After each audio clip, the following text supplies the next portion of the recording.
Hello 9th class, good morning. Hindi की कक्षा में एक बार फिर आपके समक्ष उपस्थित हूँ। बच्चों, हम लोगों ने पिछले वीडियो में पाठ 2 मीराबाई की पदावली पढ़ा था। काव्य संकलन हम लोग पढ़ रहे हैं और दूसरा पाठ मीराबाई जब आपको प्रारंभ किया तो मैंने आपको उनकी जीवनी समझाई थी, साथ ही जीवनी आपको लिखने के लिए भेज भी दी थी। आशा है आपने उसे लिख लिया होगा और याद भी कर रहे होंगे। 2 पदों के व्याख्या मैंने आपको समझा दी है। आज हम लोग तीसरा पद देखेंगे। तो स्क्रीन पर आपके तीसरा पद लिखा हुआ है, आप ध्यान दीजिए, मैं आपको उसका अर्थ बता रही हूँ। तीसरे पद में मीराबाई कहती हैं, माई री मैं तो लियो गोविंदो मोल। हे माई, मैंने गोविंद को अर्थात श्री कृष्ण को मोल लिया है, अर्थात खरीदा है। कोई कहे छाने, कोई कहता है छिप कर के लिया है, और कोई कहे चुपके, कोई कहता है चुपचाप से ले लिया है। लियो री बजंता ढोल, लेकिन मैंने तो ढोल बजा करके उन्हें प्राप्त किया है, अर्थात सबको बता करके सबके सामने मैंने श्री कृष्ण को स्वीकार किया है। कोई कहे मुँह दो, कोई कहे सूंह दो। कोई कहता है मुँह दो मतलब महंगा है, कोई कहे सूंह दो, कोई कहता है सस्ते में लिया। लियो री तराजू तोल, लेकिन ना तो मैंने महंगा लिया है और ना ही मैंने सस्ते में लिया है, लेकिन तराजू में अच्छी तरह से तोल करके मैंने श्री कृष्ण को प्राप्त किया। अर्थात जैसे जब कोई वस्तु हम लोग लेते हैं, नाप से मांगते हैं, आधा किलो 1 किलो, तो नाप तौल करके तराजू में उसको नापा तौला जाता है और तब आपको वो चीज़ मिलती हैं। यहाँ पर श्री कृष्ण के लिए मीराबाई कहती हैं कि मैंने अच्छी तरह से उनको तौल करके लिया है, अर्थात अच्छी तरह देखभाल करके समझ बूझ करके तब मैंने उनको अपना भगवान स्वीकार किया है। कोई कहे कारो, कोई कहे गोरो। कोई कहता है काले हैं, कारो मतलब काले हैं, और कोई कहे गोरो, कोई कहता है गोरे हैं। लियो री अमोलक मोल, लेकिन मीराबाई कहती हैं कि वो जैसे भी हैं, काले हों या गोरे हों, मैंने तो अमूल्य वस्तु मोल ली है। याही को सब जानत है, याही को यानी इसको, सब जानत हैं यानी सभी जानते हैं। लियो री आँखी खोल, मैंने उनको पूरी तरह से आँख खोल करके लिया है, अर्थात देखभाल करके तब मैंने श्री कृष्ण को अपना प्रियतम स्वीकार किया है। मीरा को प्रभु दर्शन देना, दीनो, मीरा को श्री कृष्ण जी के लिए कह रही हैं कि मीरा को प्रभु अर्थात मीरा के प्रभु श्री कृष्ण ने उनको दर्शन दिया। पूर्व जन्म की कौल, उन्होंने पूर्व जन्म यानी पूर्व जन्म में उन्होंने कौल मतलब वचन दिया था। वो मीरा से वचनबद्ध थे कि वो मीरा को दर्शन देंगे और इसलिए मेरे प्रभु ने मुझे दर्शन दिया है। तो समझ में आया इसमें श्री कृष्ण के लिए मीराबाई क्या कह रही हैं? एक बार फिर से देखिए। माई रे मैंने तो श्री कृष्ण को मोल लिया है, कोई कहता है छिप करके लिया है, कोई कहता है चुपचाप से लिया है, लेकिन मैंने तो सबके सामने ढोल बजाकर अर्थात सबको बता करके तभी श्री कृष्ण को स्वीकार किया है। कोई कहता है महंगा लिया है, कोई कहता है सस्ता लिया है, लेकिन मैंने तो अच्छी तरह से तराजू में तोल करके जैसे वस्तुएं ली जाती हैं उसी प्रकार से मैंने पूरी तरह से जांच परख करके तौल करके तब श्री कृष्ण को स्वीकार किया है। कोई कहता है काले हैं, कोई कहता है गोरे हैं, लेकिन मुझे काले और गोरे से कोई भी मतलब नहीं है, क्योंकि मैंने श्री कृष्ण के रूप में एक अमूल्य वस्तु मोल ले ली है। इसको तो सभी जानते हैं कि मैंने श्री कृष्ण को अच्छी तरह से आँख खोल करके अर्थात देखभाल करके तब अपना प्रभु स्वीकार किया है। और मेरे प्रभु श्री कृष्ण ने पूर्व जन्म में हमसे को ये वचन दिया था कि वो मुझे दर्शन देंगे, और इसलिए उन्होंने दर्शन दिया है। तो समझ में आया इस पद में मीराबाई ने श्री कृष्ण की भक्ति में क्या कहा। अब चौथा देखेंगे। चौथे पद में मीराबाई श्री कृष्ण के लिए क्या कह रही हैं। मैं तो सांवरे के रंग राची। मीराबाई कहती हैं मैं तो सांवरे श्री कृष्ण के रंग में ही रच गई हूँ या रंग गई हूँ, दोनों ही एक बात है। साजी सिंगार बांधी पग घुंघरू। समस्त सिंगार करके और पैरों में घुंघरू बांध करके लोक लाज तजी नाची। सारी लोक लाज संसार की सभी लज्जा को मैंने तजी मतलब छोड़ दिया है और श्री कृष्ण की भक्ति में मगन होकर के मैं तो नाचती हूँ। आगे क्या कहते हैं। गई कुमति लई साधु की संगति।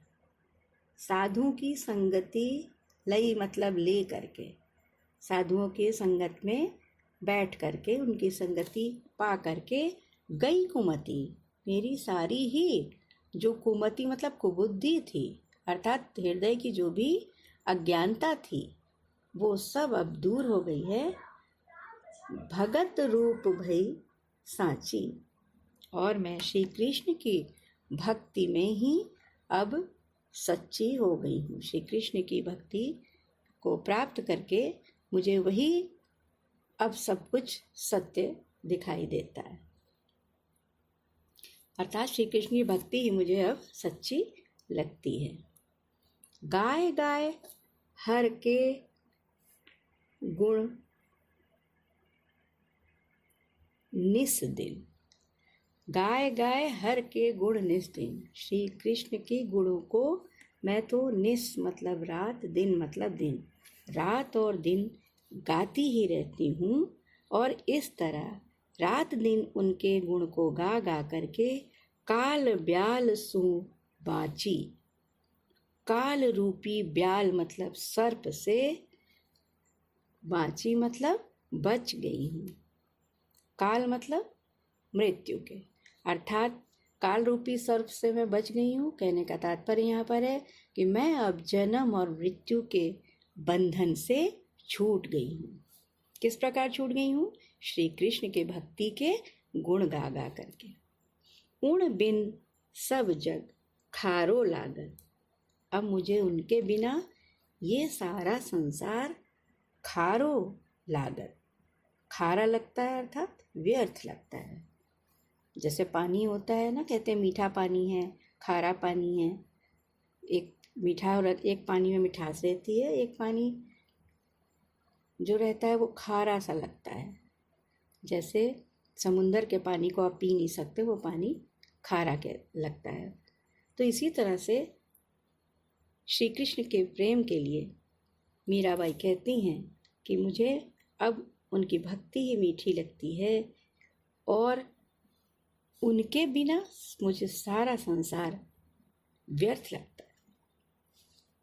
और बात सब कांची, इस संसार की जितनी भी बातें, सब बातें कैसी लगती हैं? कांची मतलब कच्ची लगती हैं। कच्ची मतलब बेकार लगती, व्यर्थ लगती हैं। श्री कृष्ण की प्रेम पूर्ण बातें, श्री कृष्ण की भक्ति की बातें ही अब मुझे अच्छी लगती हैं। बाकी सारी बातें इस संसार की मुझे अब व्यर्थ लगती हैं।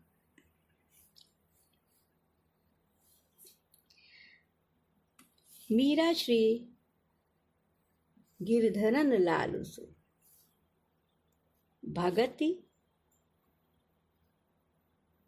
रसीली जांची। मीराबाई कहती हैं कि मेरे तो अब गिरधर लाल ही सब कुछ हैं।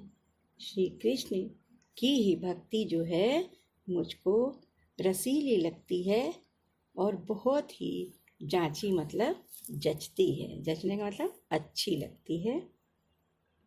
दासी मीरा लाल गिरधर तारो अब मोई। मीराबाई अपने प्रभु श्री कृष्ण से प्रार्थना करती हुई कहती हैं कि हे प्रभु, ये मीरा तो अब आपकी ही दासी हैं। आप ही अब मुझे इस संसार से पार कीजिए। तारो मतलब पार कीजिए। तो आपने देखा कि इस पद में मीरा ने किस तरह से श्री कृष्ण की भक्ति में अपने हृदय की सारी व्यथा को भी बताया है। अपने हृदय की सारे प्रेम को जो है उन्होंने यहाँ पर श्री कृष्ण के लिए दिखा दिया है।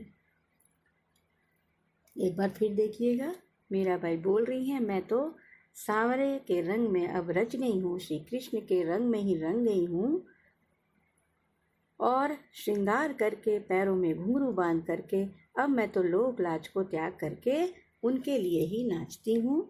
जब से मैंने साधुओं की संगत कर ली है तब से मेरी सारी कुमति या दुर्बुद्धि जो है वो दूर हो गई है और अब मुझे श्री कृष्ण की भक्ति ही सच्ची लगती है। उन्हीं के रूप में मैं अब सच्ची हो गई हूँ।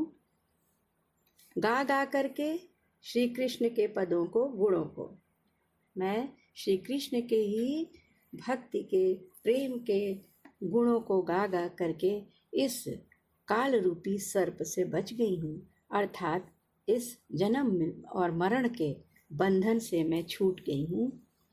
उनके बिना अर्थात श्री कृष्ण के बिना हमें अब ये सारा जग जो है व्यर्थ लगता है और सभी बातें जो हैं बिल्कुल कच्ची लगती हैं, थोथी लगती, खोखली लगती हैं।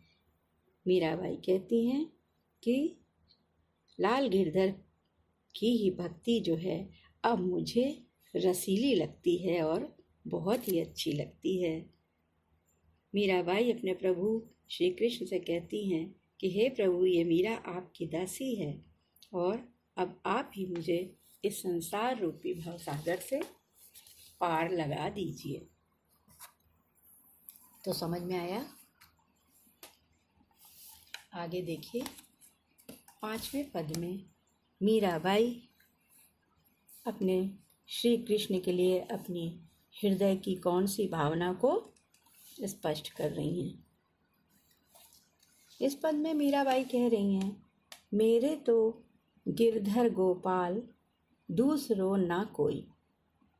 मेरे तो गिरधर गोपाल के सिवा, श्री कृष्ण के सिवा और कोई भी दूसरा स्वामी या प्रभु नहीं है। अब उनकी प्रशंसा में उनकी पहचान को बताते हुए बोलती हैं, जाके सिर मोर मुकुट। कैसे हैं मेरे श्री कृष्ण?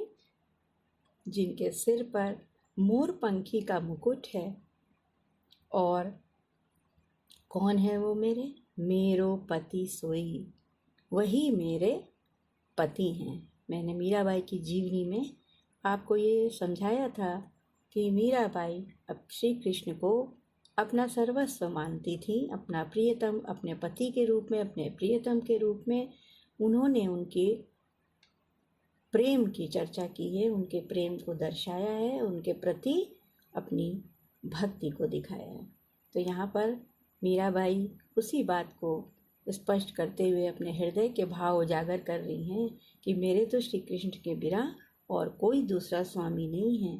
जिसके सिर पर मोर पंखी का मुकुट है वही मेरे पति हैं। तात भ्रात, तात मात, भ्रात बंधु, यानी तात मतलब पिता, मात मतलब माता, भ्रात मतलब भाई, बंधु मतलब और रिश्तेदार। आपनो न कोई, अब तो मेरा अपना कोई भी नहीं है। तो ये भी आपको बताया था जीवनी में मैंने कि माता की भी बचपन में मृत्यु हो गई थी और उनका कोई भी सगा नहीं रह गया था, सबको उन्होंने त्याग दिया था। पति की भी मृत्यु हो गई थी, महल भी छोड़ दिया था। इसलिए बोल रही हैं कि मेरे तो माता पिता भाई बंधु कोई भी अपना नहीं है। छाड़ी दई कुल की कहानी, और अब तो मैंने कुल की कहानी मतलब मर्यादा, सभी कुल अर्थात वंश की मर्यादा को भी मैंने छोड़ दिया है। कहा करिए कोई, अब जिसको जो कुछ भी कहना है वो कहता रहे, कोई कुछ भी कहता रहे, मैंने सारी मर्यादाओं को छोड़ दिया है। संतन ढींग बैठी बैठी, मीराबाई कह रही हैं कि संतों के ढींग मतलब बीच में बैठ बैठ करके लोक लाज खोई, मैंने अब इस संसार की लज्जा को भी त्याग दिया है। असुवन जल सींच सींची, प्रेम बेल बोई। क्या कह रही है? ये जो प्रेम की बेली है अर्थात श्री कृष्ण के प्रति जो मेरी प्रेम की बेल है, जिस बेल को मैंने कैसे बोया है और कैसे सींचा है, अपने आंसुओं के जल से सींचा है। अब तो बेल फैल गई और अब तो ये प्रेम की बेल जो है वो फैल गई है अर्थात बड़ी हो गई है। इसको मैंने अपने आंसुओं से सींच करके बढ़ाया है। आनंद फल होई, और अब तो इसमें आनंद रूपी फल जो हैं वे होंगे। मतलब श्री कृष्ण जी की प्रेम में मीराबाई कहती हैं मैंने अपने आंसुओं के जल से सींच के उनकी प्रेम की बेल को बढ़ाया है और अब तो बेल बहुत बड़ी हो गई, फैल गई। अब उसमें मुझे आनंद के फल मिलेंगे अर्थात अब श्री कृष्ण के प्रेम से मुझे आनंद रूपी फल प्राप्त होगा। कैसा आनंद? अर्थात सुख प्राप्त होगा। भगति देखी राजी हुई, जब मैं अपने प्रभु की भक्ति में रहती हूँ, उसे देखती हूँ, श्री कृष्ण के प्रेम को देखती हूँ तो बहुत प्रसन्नता होती है। लेकिन जगत देखी रोई, संसार को देख करके मीराबाई कहती हैं कि मुझे बहुत ही रोना आता है अर्थात दुख होता है कि यह संसार कैसा है, बिल्कुल नश्वर है, व्यर्थ है। तो समझे आप? एक बार फिर से मैं पूरे का अर्थ बता रही हूँ, ध्यान दीजिए। मीराबाई कहती हैं कि मेरे तो श्री कृष्ण के बिना और कोई दूसरा स्वामी नहीं है, मेरे सर्वस्व वही हैं और जिनके सिर पर मोर पंखी का मुकुट है वही मेरे पति हैं और वही मेरे सब कुछ हैं। पिता माता भाई और बंधु, अब इस संसार में मेरा अपना कोई भी नहीं है और श्री कृष्ण की प्रेम में, श्री कृष्ण की भक्ति में अब मैंने सारी कुल की, वंश की मर्यादाओं का भी त्याग कर दिया है। अब मुझे किसी की भी चिंता नहीं है, कोई कुछ भी कहा करे। संतों के बीच में बैठ बैठ करके मैंने लोक लज्जा को भी अब खो दिया है। मैंने श्री कृष्ण के प्रेम की इस बेल को अपने आंसुओं के जल से सींच करके बढ़ाया है और अब तो ये प्रेम की बेल बड़ी हो गई है, फैल गई है और अब इस प्रेम से मुझे आनंद का फल प्राप्त होगा अर्थात मुझे सुख प्राप्त होगा। अंत में मीराबाई कहती हैं कि जब मैं श्री कृष्ण के प्रेम में भक्तिपूर्ण भजन गाती हूँ तो मुझे बहुत ही प्रसन्नता होती है, लेकिन जब इस नश्वर और व्यर्थ संसार को देखती हूँ तो मुझे बहुत ही दुख होता है। तो बच्चों, ये मीरा के सभी पदों का अर्थ मैंने आपको समझा दिया है। अब इसे आपको अपनी कॉपी में लिखना है। तो अब ये अर्थ मैं लिखवाऊंगी नहीं, ना ही हम लिख करके इसको अर्थ भेजेंगे, लेकिन मैंने आपको अच्छी तरह से 2 बार हर पद को समझाया है, एक एक लाइन का। तो आप समझ करके इसको अपनी कॉपी में स्वयं से लिखेंगे। जहाँ आपको नहीं समझ में आता है या भूल जाते हैं तो वीडियो को फिर से खोलिए, फिर से उसको दोहराइए, समझिए और फिर अपनी कॉपी में संदर्भ और प्रसंग के साथ व्याख्या लिखिएगा, ठीक वैसे ही जैसे मैंने आपको लिखना बताया है। अच्छा, गृह कार्य के लिए मैं इस पाठ से कुछ प्रश्न आपको दे रही हूँ। 5 प्रश्न हमने पिछले वीडियो में दिए थे, अब उसके आगे के प्रश्नों को मैं यहाँ दे रही हूँ। आप इसको पढ़िए। इसी पाठ के ही अंतर्गत आपको उनके उत्तर मिलेंगे। जब आप अच्छी तरह इसको समझ लेंगे तो उत्तर भी आपको लिखने में आसानी होगी। लेकिन फिर भी अगर उत्तर नहीं आएगा, नहीं समझ में आता है, तो फिर वो आप मुझसे पूछ सकते हैं, मैं आपको बताऊंगी। प्रोजेक्ट का काम आपको मिल गया है, इसलिए मैं प्रोजेक्ट के लिए आपको कोई काम नहीं दे रही हूँ। जो भी काम आपको टीचर्स ने प्रोजेक्ट का दिया है वो सब आप अपनी गर्मियों की छुट्टी में पूरा कर लीजिएगा। उस पर आपको 10 नंबर मिलेंगे। साफ सुथरा काम कीजिएगा और फाइल में कीजिएगा। तो बच्चों, ये पाठ समाप्त हो गया। अब अगले वीडियो में फिर हम एक नए पाठ के साथ आपके